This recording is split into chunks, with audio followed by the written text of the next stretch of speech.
Para hablar más al respecto, sobre todo lo que es la inversión que se hace en los temas de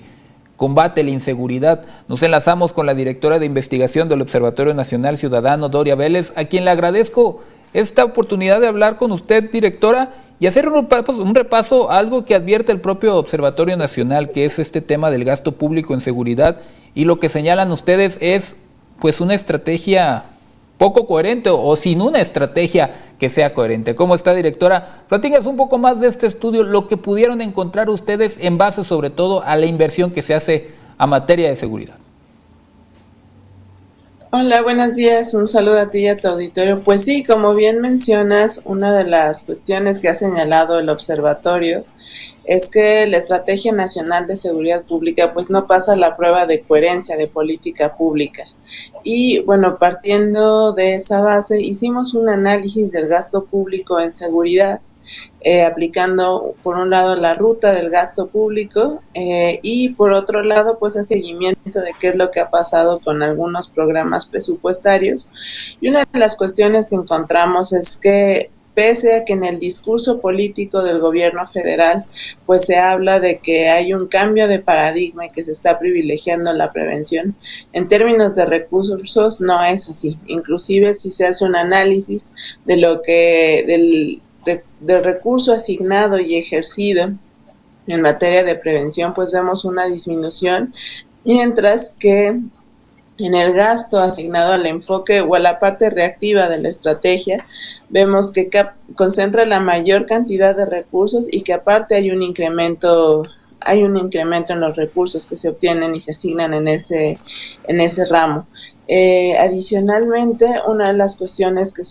sobresale es que justo la seguridad nacional concentra la mayor cantidad de recursos y vemos que si tuviéramos, por ejemplo, un peso, de ese peso aproximadamente la mayor parte se la lleva la Secretaría de la Defensa Nacional, ¿no? Entonces, eso nos habla de que el gasto público, así como la Estrategia Nacional de Seguridad Pública, pues no trasciende el discurso político que se ha dado a conocer en la materia en los últimos años, ¿no? Y que la verdad se está llevando una inercia del gasto, porque si analizamos históricamente cómo se ha gastado desde las últimas administraciones, pues vemos que realmente no han cambiado tanto los rubros, ¿no? Ante esa circunstancia, pues vale la pena destacar que, bueno, cuando tú implementas una política pública, no solo tiene que ver las líneas de acción que tú diseñas, sino cuánto le asignas a cada una de ellas. Y en este caso, si no estamos diseñando líneas de acción diferentes y no estamos invirtiendo de una manera diferente, pues muy difícil vamos a tener resultados diferentes de los que hemos tenido en los últimos años. Directora, ¿cómo diferenciar lo que es lo reactivo de lo preventivo? Porque generalmente lo que nos hablan las policías municipales sobre todo se enfocan más en el tema de la prevención, pero ¿qué diferencia hay de reaccionar a prevenir? Puede sonar un poco evidente la respuesta, pero ya en el ámbito nacional, ¿cuáles serían las más marcadas diferencias entre ambas formas de impartir la seguridad? Pues en el caso del componente reactivo entrarían aquellos operativos, ¿no?, que se realizan para disuadir los delitos, así se les denomina en el ramo presupuestal, y sería más bien esperar a que ocurran los delitos, ¿no? Es decir, esperar a que ocurran las afectaciones a la ciudadanía, a la población, mientras que un enfoque preventivo significa actuar desde antes que suceda. Es decir, si hiciéramos un símil con una persona que está enferma, o sea, en cuanto comiences a identificar algunos síntomas que podrían ser de riesgo de tener una enfermedad grave, bueno, que comiences a atenderlo,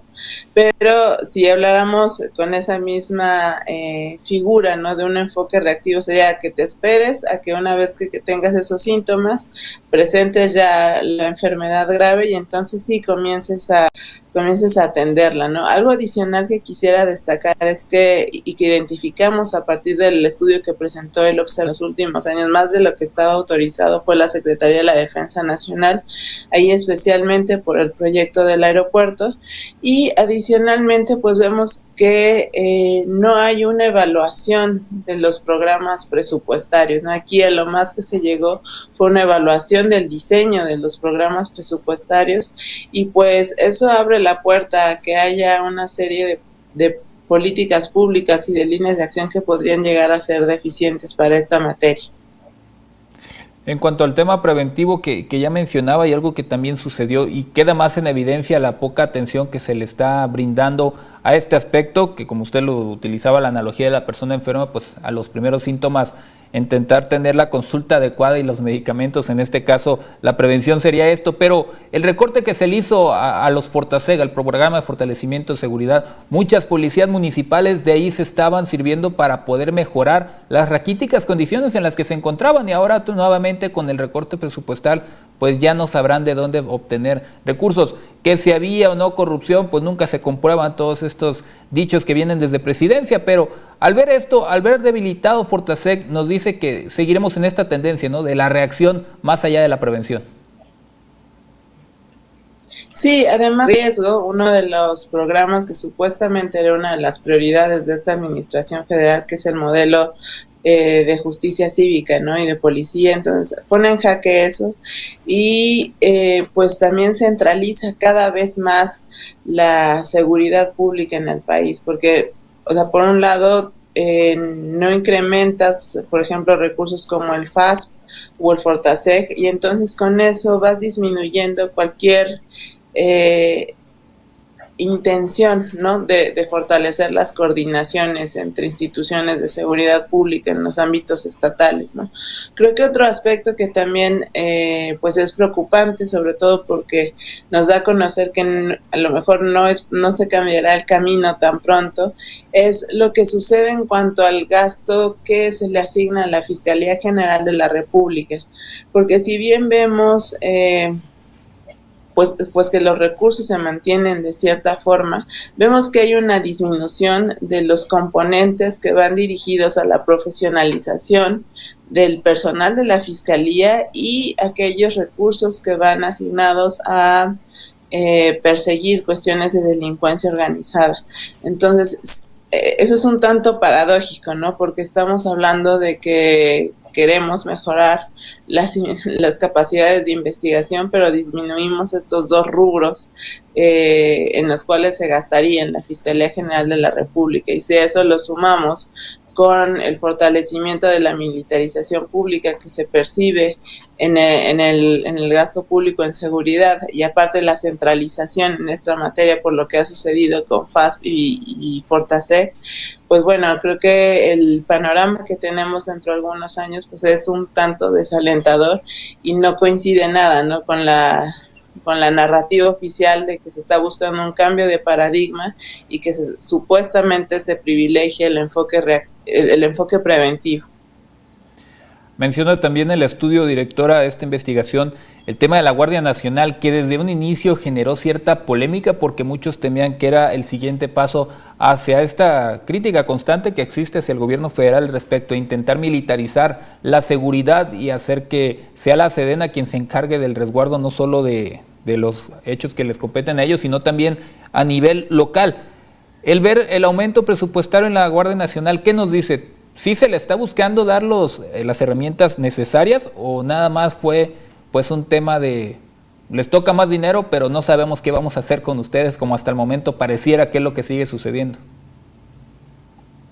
Pues algo importante que hay que señalar es que algo que encontramos es que si bien de 2020 a 2021 se aprecia un incremento de los recursos que se le asignan a Guardia Nacional, que es de hasta 9 veces mayor,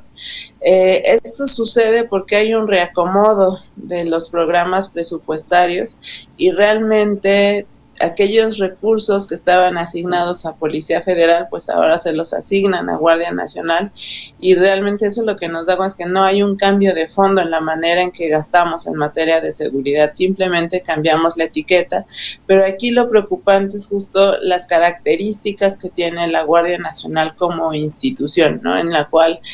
pues al menos de acuerdo con la información que han dado a conocer, pues por un lado, bueno, sí se sigue el esquema de funcionamiento por coordinaciones territoriales, sí ya se ha ido reclutando una buena cantidad de elementos de la Guardia Nacional, pero pues el principal porcentaje de esos elementos pues provienen del sector militar, ¿no? Y pues eso nos habla y nos da cuenta algo que señalaba hace un momento, ¿no? Que inclusive a través del gasto, si consideramos que este recurso asignado a Guardia Nacional, más el que se le asigna a la Secretaría de la Defensa Nacional y a la Secretaría de Marina y Armada de México, pues vemos que realmente, pues por lo que se está pugnando y velando es por una militarización cada vez mayor de la seguridad pública, ¿no? Esto desprotege de alguna manera también a otros aspectos, como el recurso que se le puede asignar a las entidades, que varias tienen sus problemas característicos, y pudiéramos hablar de que buscan también obligar a que los estados pidan a la Guardia Nacional. Ya hemos visto que ya entidades sienten que no pueden solas, que sus recursos son insuficientes, y al primero que tienen que pedirles justamente esta Guardia Nacional, que pareciera justifica, ¿no?, su presencia. ¿Se podría dar esta lectura de que al no tener el dinero suficiente las policías estatales y municipales, la Guardia Nacional aparezca como esta entidad que va a salvar, y lo entrecomillo, a la sociedad cuando hay temas de inseguridad, como Michoacán, como Guanajuato, propio Zacatecas o hasta Jalisco, que recientemente pidió la presencia? En parte sí, igual sería necesario analizar todavía con mayor detalle qué sucede con las finanzas subnacionales, pero al menos de entrada, al haber disminuido los recursos FASP, al haber desaparecido el Fortaseg, pues sí, dejas aún más desprotegidas a las instituciones locales de seguridad, y pues si no cuentan con los suficientes recursos económicos para que operen de manera adecuada a sus policías, y si consideras a la par que el reto que hay por las dinámicas criminales, que es cada vez mayor, pues sí se podría interpretar como que a lo que se está tratando de empujar a las entidades federativas y a los municipios es a que cuenten con cada vez con mayor apoyo de la Guardia Nacional. Esta es una decisión, la verdad, bastante delicada, ¿no? Y sobre todo si este fuera el caso de la intención que hay detrás de cómo se asigna y cómo se ejerce el gasto público en seguridad, porque va a llegar un punto en que no va a haber suficientes elementos de la Guardia Nacional que alcanzan para cubrir a todo el territorio. Y aquí, pues algo que hemos comenzado a ver es que se asignan a elementos de Guardia Nacional a distintas tareas, pero vemos que el fenómeno criminal pues continúa avanzando, inclusive en esas entidades en las que se encuentra desplegada la Guardia Nacional, pues vemos importantes problemas de seguridad. Un ejemplo muy claro de esa situación es Guanajuato, ¿no? Es Guanajuato, en el cual cuando inició pues esta administración federal se disminuyó la presencia de algunos elementos que estaban atendiendo la zona, y pues lo que vemos es que hay un incremento importante de homicidios dolosos, y vemos que aunque se encuentran desplegadas la Guardia Nacional en estas coordinaciones territoriales, pues no es la solución, no es la solución, porque finalmente pues si bien sí pueden coadyuvar en la atención a algunos ilícitos vinculados con delincuencia organizada, la delincuencia común también se continúa fortaleciendo por los vínculos que llega a establecer con grupos de crimen organizado. Entonces, este tipo de decisiones que lleven a una mayor participación de elementos de la Secretaría de la Defensa Nacional o bien de la Guardia Nacional, pues no nos va a permitir construir las instituciones de seguridad pública que se requieren en el país. ¿No genera cierta contrariedad el saber que sucede esto con el gobierno mexicano actualmente y que a la par forma parte de los países en donde la ONU busca y voltea y pide consejo, porque México está formando parte también de los consultores de temas de seguridad a nivel internacional? Es decir, si se atora algún tema y buscan consejos, sería México. ¿No contrasta mucho el que los busquen a nivel internacional cuando a su interior estamos viendo todo este manejo pues bastante llamativo, por llamarle de alguna forma, y sobre todo en el tema de asignación de recursos? Así es, la verdad es bastante paradójico, sobre todo si se considera cómo fueron afectados algunos otros rubros, ¿no? Por ejemplo, aquellos rubros vinculados con la protección a defensores de derechos humanos y periodistas, aquellos rubros asignados a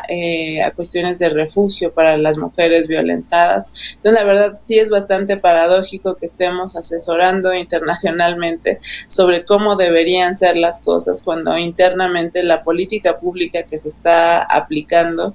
y cómo se está asignando y ejerciendo el gasto en esta materia, pues hablan de algunas medidas que no hacen sentido siquiera con el concepto o paradigma de seguridad ciudadana, ¿no? De seguridad que inicialmente prometieron al inicio de esta administración federal y que finalmente implica un deterioro de las condiciones para velar por el respeto a los derechos humanos y por el fortalecimiento de instituciones de carácter civil. De verdad que sí, paradójico, como lo señala usted, directora. Le agradezco mucho estos minutos que nos acaba de brindar y ampliar esta investigación, que estaremos nosotros al pendiente para ir conociendo más de lo que incluye, y ya la estaremos nosotros también compartiendo a quienes nos siguen. Que tengan un excelente lunes y excelente semana. Igualmente, saludos. Ahí estuvo Doria Vélez, directora de investigación de Observatorio Nacional Ciudadano. Esta investigación la puede checar en las redes sociales y todas las páginas que cuenta justamente el observatorio.